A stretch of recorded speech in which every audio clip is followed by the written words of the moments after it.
नमस्कार दोस्तों, जय महाकाल, जय माता शमशानी।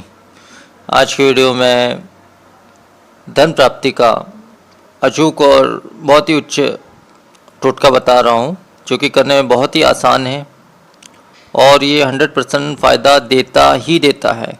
जिसको आप स्वयं करेंगे तो ज़्यादा से ज़्यादा 7 दिन के अंदर आपको उसका फल मिलना ही मिलना है। आप खुद उसको महसूस कर पाएंगे कि आपको कहीं ना कहीं से फ़ायदा हो रहा है, कहीं ना कहीं से लक्ष्मी आ रही है, कहीं ना कहीं से धन आ रहा है।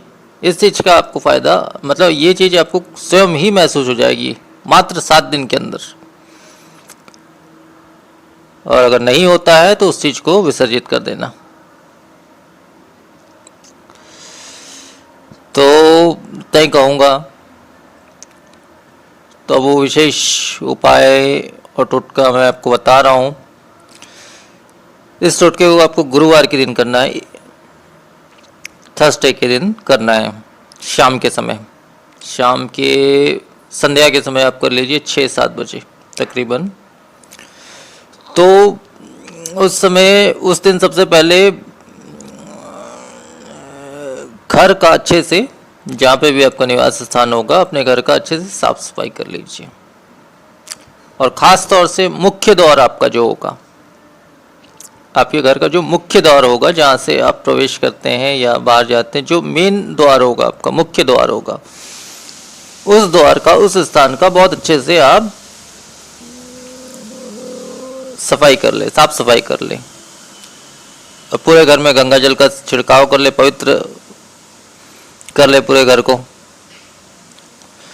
फिर उसके पश्चात जो है आपको जो है थोड़ा सा चावल लेना है और उसमें थोड़ी सी हल्दी मिलानी है। मतलब इतनी मात्रा में कि उस चावल का रंग पीला हो जाए। इस बात का विशेष ध्यान रखें कि उस चावल में से एक दाना भी टूटा फूटा नहीं होना चाहिए। इस बात का विशेष ध्यान रखें। इसके पश्चात उस पीली चावल को जो है आपको एक शंख की आवश्यकता होगी। दक्षिणाव्रत शंख की शंख आप मत लीजिए, उसके अलावा भी अन्य दिशा के शंख, कई प्रकार के शंख आते हैं। ऐसे शंख को लीजिए जिसके अंदर आप चावल भर सको, जिसमें जगह हो कि आप चावल भर सको उसमें। ऐसा शंख आप सफ़ेद रंग का, वैसे तो अधिकांश सफ़ेद ही शंख होते हैं, पर सफ़ेद रंग का आप शंख लीजिए। और शंख जो लेंगे आप ये ध्यान रखिए कि बिल्कुल भी टूटा फूटा नहीं होना चाहिए। थोड़ा सा भी टूटा फूटा या इस प्रकार का नहीं रहना चाहिए, नहीं तो वो फायदे की जगह उल्टा नुकसान ही करेगा।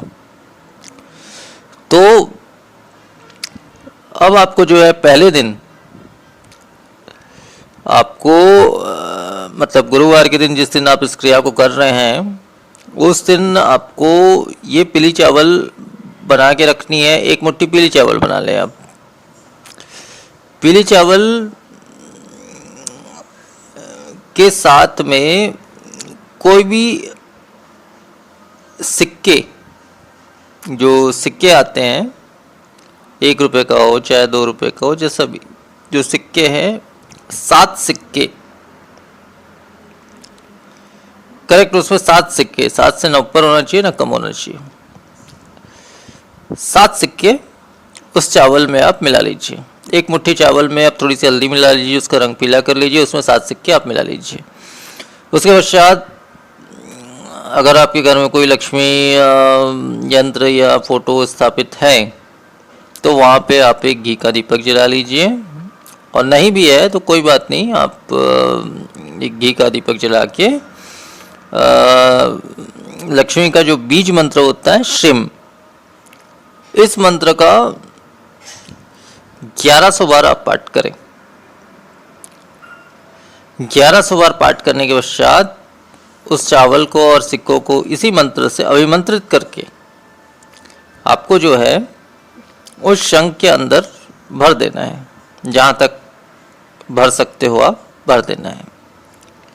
और एक लाल आसन आपको लेना है, 1 मीटर का कपड़ा लेना है और उस 1 मीटर के कपड़े में जो है उसको अच्छी प्रकार से सिक्कों को, 7 सिक्कों को और उस चावल को, 1 मुट्ठी चावल को आपको लपेट करके बांध करके लगभग 7 गांठ उसमें बांध लेना। मतलब ऊपर से 7 गांठ बांधने के बाद आप उसे जो है एक कील के माध्यम से, लोहे की एक कील के माध्यम से उस कील को भी पहले धो लेना, पवित्र कर लेना, गंगा जल छिड़काव कर लेना। उसके बाद ही उस कील को वो दरवाजे, मुख्य द्वार, आपके घर का जो भी मुख्य द्वार होगा उसके अंदर की तरफ, आप अंदर की तरफ बीचों बीच उसको गाड़ लेना।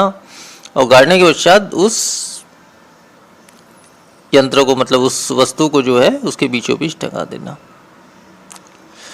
और दिन में एक बार, कम से कम दिन में एक बार उसको, मतलब पहले दिन तो आप घी का दीपक जला के वैसे ही आते ही उसका कर लेना, लेकिन अगले गुरुवार से जो है आप दिन में एक बार, या अगले दिन से